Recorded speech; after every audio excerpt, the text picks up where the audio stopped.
Olá, meu nome é Lorena e eu vou apresentar sobre a história da civilização hinduísta. A origem dos povos mais importantes da Ásia remota de meados do segundo milênio a.C., quando os Dravidas iniciaram a ocupação da região da Índia conhecida como Pendjab, a região dos Cinco Rios, próxima ao rio Indo, e assim como Rapens, que vivia no Paquistão. Alcançaram um relativo desenvolvimento a partir do domínio de técnicas de construções de canais de irrigação e consequente controle de cheias dos rios da região.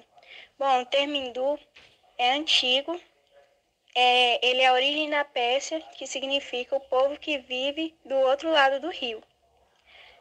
As cidades dravidas tinham ruas largas, as casas de pedras que contavam com um saneamento, além de grandes espaços voltados para a plantação.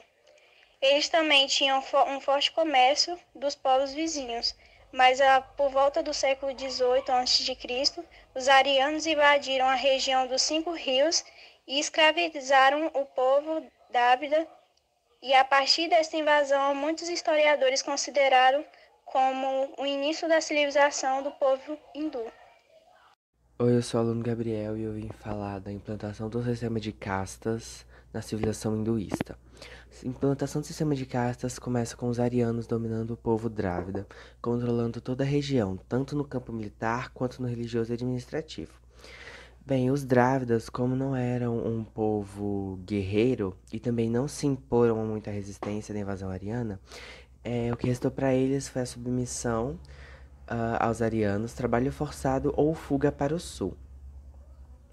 Bem, como os povos invasores, eles não sentiam a necessidade, eles sentiam uma necessidade muito grande de legitimar a ocupação.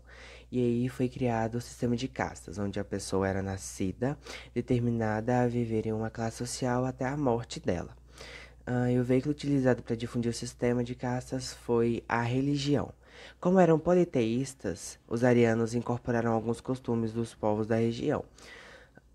E eles se apoiaram na ideia de que todos nasciam do corpo do deus Brahm. Algumas partes do corpo elas significavam uma caça diferente. Era impossível você ascender a uma classe superior, além também de ser proibido questionar ou desafiar alguém que nasceu em uma casta superior também. E o casamento entre castas também era proibido. E para eles não havia ideologia melhor para controlar o povo. Enfim, e aí foram criadas 5 castas. As Brahmanas, que eram os sacerdotes, membros letrados da sociedade, eles eram nascidos da cabeça do deus e eram considerados a casta mais importante.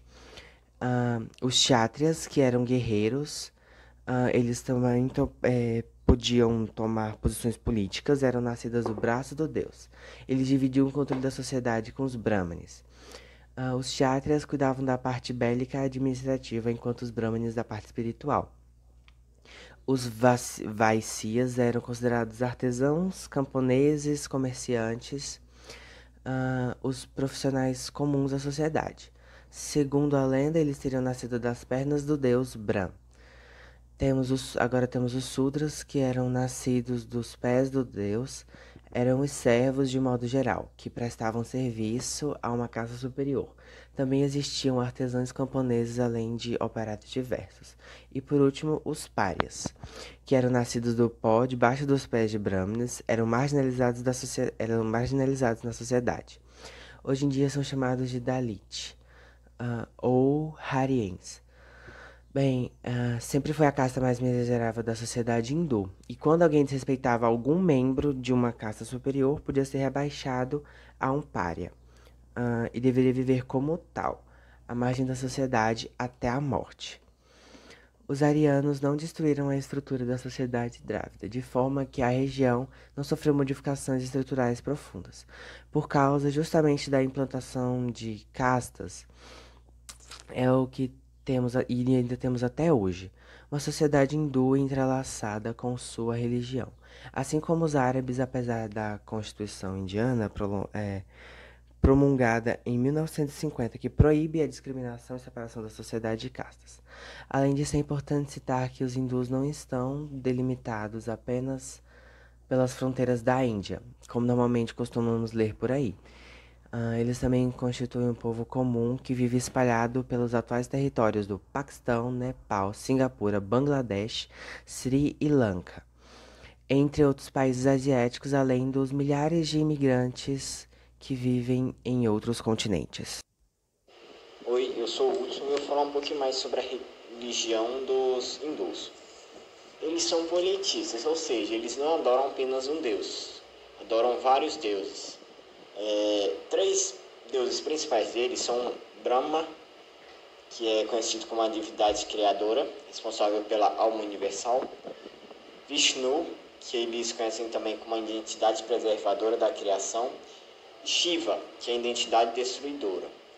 Eles também têm alguns textos conhecidos, textos sagrados conhecidos deles, que são conhecidos como Vedas, Panishads, além de Tantras, Puranas, Agamas e Bhagavata. Não sei se acertei todos, mas é isso. Eles são escritos na língua sânscrito, que é uma língua lá bem oficial da Índia. Bom, eles são textos muito importantes para os hindus. Os Vedas, que é o principal texto hindu, é datado, assim, mais ou menos no 4.000 anos antes de Cristo, adotados pelos arianos após a invasão. Ele contém muitas verdades eternas reveladas pelos deuses e a ordem que rege os seres e coisas. A fé deles também é voltado para os cultos dos avatares, que é o Devas, que são manifestações corporais do poder supremo, incorporam as características de um dos três deuses principais. Dessa forma, os hindus cultuam cerca de 3.000 divindades diferentes. Então não são só os três que eu tinha falado lá em cima, são vários, Cada um adaptado de acordo com a realidade cultural dos praticantes. Dependendo da região, mudam os costumes e a realidade social dos fiéis. E mudam os avatares. Os hindus foram responsáveis também pela construção de templos muito bonitos, que está espalhado sobre todo o sul da Ásia. O Buda, ele é um dos principais personagens do hinduísmo. Ele é um príncipe que viveu por volta do século V a.C., que renunciou tudo para dedicar sua vida espiritual. Segundo os seus seguidores, ele chegou a uma evolução espiritual tão grande que atingiu a iluminação. Por isso ele é normalmente chamado de o iluminado ou o despertado. Ele foi o fundador do budismo. Os ensinamentos espirituais de Gautama são tão respeitados e citados em todo mundo, não só lá, que nós não damos conta que o budismo é a vertente do hinduísmo. Depois que o Buda conseguiu atingir a iluminação dele, quando ele tinha 35 anos, ele não parou, Ele ficou espalhando o conhecimento dele sobre toda a Ásia, arrebatando seguidores por onde ele passava também. Seus ensinamentos foram passados pelos seus seguidores às novas gerações, principalmente de forma oral.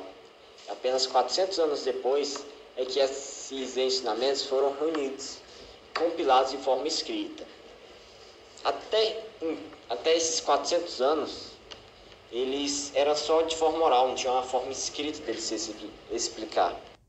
Hoje em dia, o povo, como é uma religião muito comum, eles até fazem uma comparação com o cristianismo, que engloba vários povos, com várias culturas, crenças e tudo mais. Bom, o hinduísmo também é a terceira maior religião do mundo. Ela se funde com o próprio povo hindu, o grupo étnico proveniente lá daquela união entre arianos e drávidas, entre outros povos que viviam na região. Por séculos, eles tiveram relativa paz, ou pelo menos se preocupavam com conflitos internos ou com povos próximos que ameaçavam, às vezes, suas regiões. Como também tinha vocação para o comércio, os hindus não foram tão importantes por seus vizinhos. Até mesmo porque a cadeia de montanhas do Himalaia dificultava a imigração dos povos exteriores. No século XV, investigados pelas especiarias produzidas na Ásia, é que os europeus resolveram atravessar os oceanos através do comércio por aquelas terras. Nos séculos seguintes, a industrialização e a busca dos mercados consumidores vai aproximar, mesmo que Meu nome é Ela, eu vim falar um pouco sobre a língua hindu. Acredita-se que na Índia são falados mais de 150 idiomas e em 15 estados são idiomas diferentes. O número de nativos falantes varia, depende do dialeto relacionado, se estão mais próximos ou mais distantes da língua original. Os falantes do hindu não são apenas os que reconhecem a língua materna, mas também os falantes de outras variantes que consideram o seu idioma uma variante do hindu padrão. Um censo realizado em 2001 revelou que mais de 258 milhões de indianos consideram o hindu a sua língua materna, o que faz o hindu a quarta língua mais falada. Oi, eu sou a aluna Giovana e vim dar introdução à história da civilização ortodoxa. A Igreja Ortodoxa surgiu por volta de 1054, após o Cisma do Oriente, evento que marcou a divisão entre as igrejas católica romana e a católica ortodoxa. O motim para o surgimento foi a disputa de interesses político e religioso na região do Mediterrâneo, que levou a Constantinopla a romper com Roma. Antes da divisão religiosa, a Igreja Católica tinha uma chefia em Roma, liderada pelo Papa, e outra em Constantinopla, sob supervisão do Patriarca. A Igreja Católica de Constantinopla passou a discordar de alguns fundamentos da Igreja Romana, como a supremacia papal e o culto a imagens. Por não concordarem, seus seguidores foram considerados hereges e a estrutura administrativa da Igreja de Constantinopla sofreu. E com tudo isso, pelo fato de não concordarem, deu abertura para o início de uma nova crença, que diante do cenário de desentendimento, Cerulário proclamou a separação oficial entre as duas igrejas. Essa segregação deu origem à Igreja Ortodoxa, também conhecida como Igreja Católica do Oriente. E assim o meu colega vai falar as diferenças entre a Igreja Ortodoxa e a Igreja Católica Romana, que além de não concordarem sobre a autoridade do Papa, as igrejas ortodoxas e religiosas romanas têm outras diferenças em seus dogmas. A Igreja Católica tem sua sede no Vaticano e a Igreja Ortodoxa divide-se em Igreja Ortodoxa Russa e Igreja Ortodoxa Grega. A linguagem das missas das duas igrejas antigamente era diferente. Na Igreja Católica Romana, os cultos eram realizados em latim, posteriormente vindo a serem realizados no idioma local. Já a Igreja Ortodoxa sempre celebrou missas nos idiomas nativos, como em grego e hebraico. A Igreja Ortodoxa não reverencia imagens santas, ao contrário da Católica Romana. Além da linguagem dos cultos, a reza da Igreja Ortodoxa diferencia-se da Igreja Católica Romana, pois enquanto para esta é comum rezar de joelhos, aquela pratica suas rezas em pé. As duas igrejas comemoram a Páscoa e o Natal, mas as datas de celebração são diferentes. A Igreja Católica comemora o Natal no dia 25 de dezembro e a Quaresma tem 40 dias. A Igreja Ortodoxa comemora o Natal no dia 7 de janeiro e a Quaresma dura 47 dias. Ambas as igrejas consideram a importância da cruz. No entanto, a cruz católica possui uma barra horizontal e a cruz ortodoxa tem 3 barras horizontais, sendo que a superior representa onde foi colocada a inscrição INRI, Jesus de Nazaré, Rei dos Judeus, e a inferior simboliza o apoio para os pés de Jesus. Igreja Ortodoxa no mundo. Atualmente, a Igreja Ortodoxa é a segunda maior comunidade de cristãos do mundo. Essa religião concentra-se na Europa Ocidental e Oriente Médio, mas estima-se que a quantidade de cristãos ortodoxos é de cerca de 250 milhões de fiéis em países como Belarus, Bulgária, Chipre, Grécia, Estados Unidos, Moldávia, Montenegro, Polônia, República dos Macedônios, Romênia, Rússia, Sérvia e Ucrânia. Em janeiro de 2019, a Igreja Ortodoxa virou destaque no cenário mundial quando a Igreja Ortodoxa da Ucrânia tornou-se independente da Igreja Ortodoxa da Rússia, rompendo laços de mais de 300 anos. Meu nome é Gabriel Lopes, estou aqui para falar um pouco sobre a religião dos ortodoxos, né? Os ortodoxos são os seguidores da Igreja Ortodoxa, uma igreja cristã com aproximadamente 2.000 anos, também conhecida como Igreja Católica Apostólica Ortodoxa ou Igreja Cristã Ortodoxa. Esse grupo enxerga-se como a verdadeira igreja instituída por Jesus Cristo. Apesar disso, sua doutrina é parecida com a da Igreja Católica, valorizando costumes como o uso de vestes litúrgicas nos seus cultos e o respeito a ícones e preservação dos 7 sacramentos.